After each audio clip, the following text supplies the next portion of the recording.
যে কোনো অ্যাডমিশন টেস্টে দিলেও আমি চান্স পাইতে চাই। আর চান্স পাওয়ার প্যাটার্নটা কিন্তু এরকম, তোমরা খেয়াল করছো কিনা আমি জানি না, তোমাদের সিনিয়র ভাইয়া আপুদের থেকে খবর নিলে দেখতে পারো, যে চান্স পায় সব জায়গায় চান্স পায়। যে রোল এক হয় সে কি ধর্মে খারাপ থাকে, সে কি সমাজে খারাপ থাকে? দেখো সমাজ ধর্মে এগুলো তো সে হাইস্ট মার্কস পায়, রাইট? যে চান্স পায় সেরকম ভাবে সে সব জায়গায় চান্স পায়। এমন না যে সে মেডিকেলে পাইলো অমুক জায়গায় পাইলো না, ভার্সিটিতে পাইলো তমুক জায়গায় পাইলো না, এই জিনিসটা হয় না। এবার চান্স পাচ্ছে তো পাচ্ছি।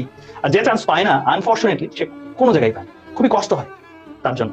সো আমরা তোমাদেরকে আসলে ওই ব্রিডটাই তৈরি করতে চাই, মানে ওই জাতটাই তোমরা, যে জাতটা আমরা তৈরি করতে চাই, যে সব জায়গায় পরীক্ষা দিচ্ছ চান্স হয়ে যাচ্ছে। আমি তোমাদের কিছু এক্সাম্পল শেয়ার করি ভাইয়া। আমাদের এই যে এরকম আমার কাছে মেন্টরশিপে যারা ছিল ওই স্টুডেন্ট গুলোর মধ্যে আমরা মানে আমার মোটামুটি ওরা যে জায়গাগুলোতে পরীক্ষা দিচ্ছে আমার মধ্যে চান্স হয়ে যাচ্ছে।